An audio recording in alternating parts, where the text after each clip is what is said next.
దివ్యాంగ క్రీడాకారులు ఎదుర్కొంటున్న సమస్యలను ప్రభుత్వం దృష్టికి తీసుకెళ్లి వాటి పరిష్కారానికి కృషి చేస్తారని వరంగల్ పశ్చిమ ఎమ్మెల్యే నాయని రాజేందర్ రెడ్డి హామీ ఇచ్చారు.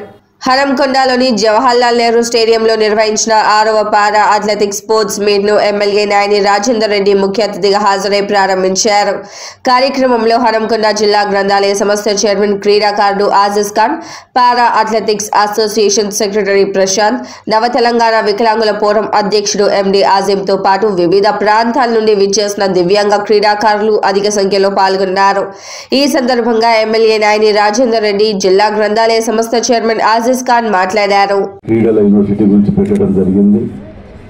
అందులో మేము తప్పకుండా మిమ్మల్ని చేర్చే విధంగా పూర్తి స్థాయిలో ప్రయత్నం చేస్తామని కూడా హామీ ఇస్తున్నాం. ఇక్కడికి రేపు మీ యొక్క కమిటీ పెద్దలు వీళ్ళందరూ కూడా ఒక రిప్రజెంటేషన్ తిరిగి తయారు చేసి నాకు ఇస్తే నా లెటర్పేట సీఎం గారికి ఇస్తే తప్పకుండా ఆమోదిస్తే నమ్మకం ఉన్నది. అది తీసుకొని వస్తాం. అది ఎటువంటి అనుమానం లేకుండా. ఎందుకంటే వీళ్ళకి చేసిన పుణ్యం అంతకంటే మన జీవితంలో ఇంకా ఏం లేకుంటుంది. తప్పకుండా చేయగలను మనం చేస్తే ఈ అవకాశం ఇచ్చిన మీ అందరికీ కూడా పేరు ధన్యవాదాలు. హనంకొండ జేఎన్ఎస్ స్టేడియంలో 6th పారా athletics state championship come selection trials కార్యక్రమాన్ని ఇవాళ ఇనాగ్రేట్ చేసుకోవడం జరిగింది.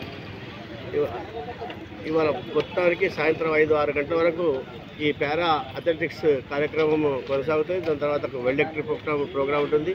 ఏది ఏమైనా కానీ రాష్ట్ర ప్రభుత్వం కానీ తర్వాత ప్రైవేట్ అసోసియేషన్ కానివ్వండి, ఈ క్రీడలను ఎంకరేజ్ చేయడానికి వివిధ రకాల సంఘాలు దాదాపు రాష్ట్రంలో 54 సంఘాలు ఇవాళ పనిచేస్తున్నాయి. దానికి అతీతంగా కాళ్ళు మంచిగా ఉండి, చేతులు మంచిగా ఉండి, అన్ని అంగాలు మంచిగా ఉండి ఆడడం వేరు. దివ్యాంగులు స్పోర్ట్స్లో పార్టిసిపేట్ చేసి వాళ్ళ